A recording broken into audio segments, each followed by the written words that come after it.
위반 건축물하고 관련된 법은 이제 건축법이죠. 건축법을 펴놨는데요. 79조를 보시면은 위반 건축물에 대한 조치 해놓고 그 무엇이 위반 건축물인지에 대한 얘기를 좀 써놨어요.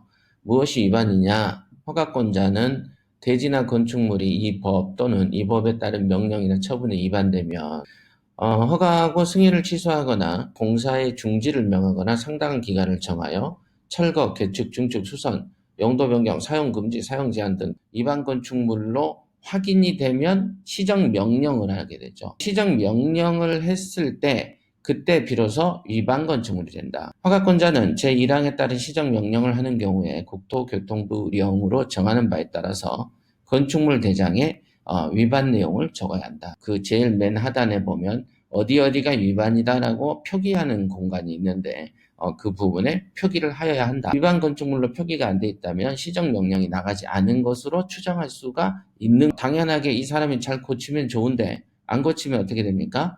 결국은 이 사람을 처벌을 해야 되는데 처벌하는 방법 중에 하나가 이행강제금을 부과하는 방법인 것이죠. 79조 1항에 따른 시정명령을 받은 후 시정기간 내에 시정명령을 이행하지 아니하면 이행강제금을 부과한다 이렇게 돼 있어요. 그러면 시정명령이 나간 다음에도 표기가 되어 있다는 말은 당연히 이행강제금이 부과됐겠군 하고 생각을 하는 것이 옳다. 당연히 이행강제금의 액수를 조사하는 게 좋습니다. 이제 여러분이 낙찰한 입장에서는 큰 부담이 되죠. 이행강제금은 낙찰자가 부담하지 않습니다. 새롭게 낙찰받은 이후에 새롭게 쌓일지는 몰라도 연면적, 전체 면적이죠. 60제곱 이하인 주거용 건물, 그러니까 되게 작은 건물이죠.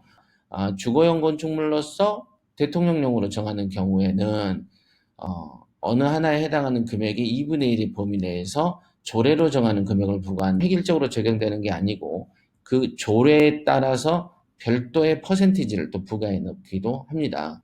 어디 봅시다. 너무 크니까 카피를 한번 떠보겠습니다.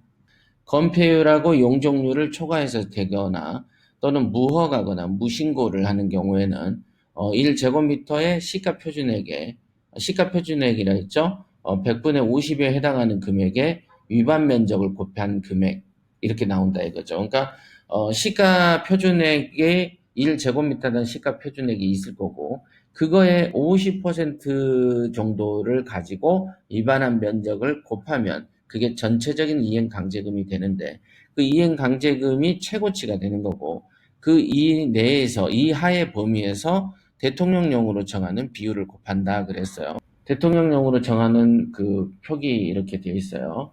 건폐율을 초과한 경우는 80%, 그 다음에 용적률을 초과한 경우는 90%, 허가를 받지 않고 건축한 경우에는 위반하는 어떤 범위, 위반하는 형태, 요거에 따라서는 이행강제금이 좀 세게 나가고 어떤 경우는 시가 표준액의 50% 중에 100분의 10, 그러니까 실질적으로 큰 부담이 아닌 경우도 있다. 이런 거 기억해 두시고 가장 큰 위반 중에 하나가 무신고, 무허가, 그 다음에 용적률, 건폐율 위반. 요 경우 네 가지는 굉장히 세게 처리한다 보시면 되겠습니다.